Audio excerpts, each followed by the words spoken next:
Hey, hello friends, welcome back to our channel Big Boss Mania. Big Boss Season 8 Telugu. Fourth week nominations లో ఉన్న 6 contestants కి నిన్న night voting close అయిపోవడం జరిగింది official గా. అయితే ఈ వీక్ త్రూ అవుట్ ఓటింగ్ మొత్తం అబ్జర్వ్ చేస్తే డేంజర్ జోన్ లో ముగ్గురు ఉన్నారు, అలాగే సేఫ్ జోన్ లో ముగ్గురు కంటెస్టెంట్స్ ఉన్నారు అనమాట. సో ఫస్ట్ సేఫ్ జోన్ లో ఉన్న కంటెస్టెంట్స్ గురించి మనం మాట్లాడుకుంటే నబీల్ టాప్ లో ఉన్నాడు, ప్రేరణ సెకండ్ ప్లేస్ లో ఉంది, అలాగే మణికంఠ థర్డ్ ప్లేస్ లో ఉన్నారు. వీళ్ళ ముగ్గురు ఖచ్చితంగా సేఫ్. ఇక ఎలిమినేషన్ డేంజర్ విషయానికి వచ్చినట్లయితే సోనియా లాస్ట్ ప్లేస్ లో ఉంది, పృథ్వీ ఫిఫ్త్ ప్లేస్ లో ఉన్నాడు, ఆదిత్యము ఫోర్త్ ప్లేస్ లో ఉండడం జరిగింది. సో ఇది ఓటింగ్ ఆర్డర్ ఈ వీక్ మనం చూసింది.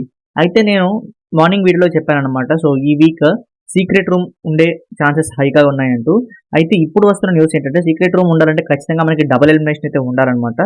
సో ఇక్కడ మనకు వస్తున్న అప్డేట్ ఏంటంటే ఇప్పుడు మొత్తం డబుల్ ఎలిమినేషన్ అయితే జరిగిందనమాట. సో ఎవరెవరు ఎలిమినేట్ అయ్యారంటే ఆదిత్య అలాగే సోనియా ఎలిమినేట్ అవ్వడం జరిగింది ఈ వీక్. ఇది డబుల్ ఎలిమినేషన్ లో భాగంగా. అలాగే సీక్రెట్ రూమ్ లో సోనియాని ఉంచారంటూ న్యూస్ అయితే వస్తూ ఉంది. సో ఈ న్యూస్ అనేది ఇప్పుడే ఎర్లీగా వస్తున్న న్యూస్ కాబట్టి దీనిపైన ఎలాంటి కన్ఫర్మ్ అప్డేట్ లేదు, ఎందుకంటే షూటింగ్ ఇప్పుడే స్టార్ట్ అయింది. సో సాటర్డేకి సంబంధించిన షూటింగ్ ఇప్పుడే స్టార్ట్ అయింది కాబట్టి సాటర్డే షూట్ అనేది మనకి ఆఫ్టర్నూన్ కంప్లీట్ అయ్యి ఈవినింగ్ సండే షూట్ స్టార్ట్ అవుతుంది. సో దానికి సంబంధించిన తర్వాత నేను ఎలిమినేషన్ అప్డేట్ అలాగే ప్రోమో అప్డేట్ రెండు కలిపి అయితే మన ఛానల్లో ఖచ్చితంగా వీడియో చేస్తాను. నా ఒపీనియన్ ప్రకారం మణికంఠని అలాగే సోనియాని ఎలిమినేషన్ రౌండ్ వరకు ఉంచుతారని నేను అనుకుంటున్నాను. సో సోనియా ఎలిమినేట్ చేసి మణికంఠని సీక్రెట్ రూమ్ లో పెడితే బాగుంటుందని నేను అనుకుంటున్నాను. మరి మీ ఒపీనియన్ ఏంటో మీరు ఖచ్చితంగా కామెంట్ సెక్షన్ లో కామెంట్ చేయండి.